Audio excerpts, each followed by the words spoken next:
previously on The District. It's been all about the Benjamins lately. Congress was scrambling to finish a $410 billion budget for the rest of the year. But some lawmakers totally loaded the bill with, what are they called again? Earmarks. About 8,000 of them. You know, I made a promise during the campaign to trim the fat from the porky budgets. I'm going to make it impossible for congressmen to slip pork barrel projects into laws when no one's looking. But when it comes to Washington, these guys like to bring home the bacon. I was discovering that some promises may be hard to keep.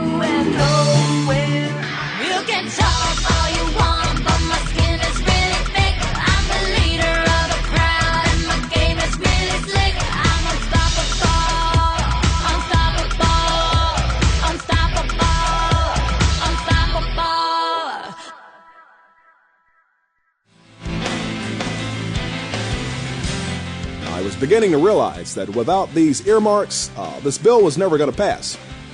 So I backed down and signed the bill, but it wasn't my proudest moment.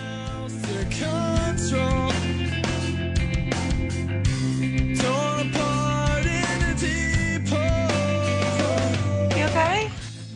I am signing an imperfect omnibus bill. What?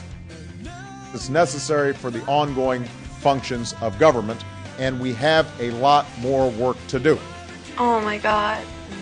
What are you going to do? This piece of legislation must mark an end to the old way of doing business and the beginning of a new era of responsibility and accountability that the American people have every right to expect and demand.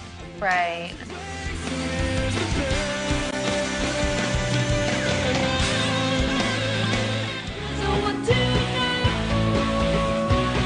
I began to worry that my friends were disappointed in me. In only 50-something days in office, I admit I've burned through a lot of taxpayer bucks. It was not my preference, believe it or not, to launch my administration by passing the largest economic recovery plan in the nation's history. And someone even started a rumor that I deserted my dim buddies for a more downtown crowd. Socialists? I believe there's a socialist agenda there for America. What? People started saying I was going to ask Congress for more money for the banks. Their agenda is destroying the life savings of millions of Americans. And maybe another stimulus bill. I really would like to focus on the first one.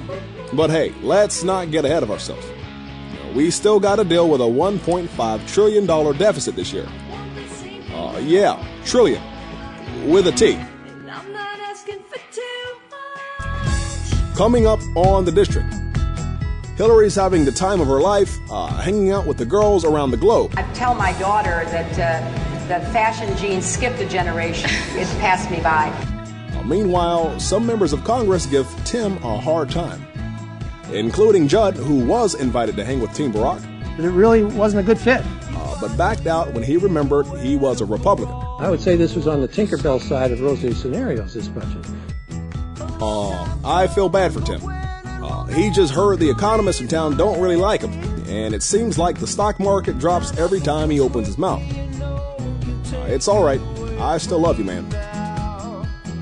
And hey, at least my approval ratings are still pretty high. Stay tuned for more of The District only at Newsweek.com.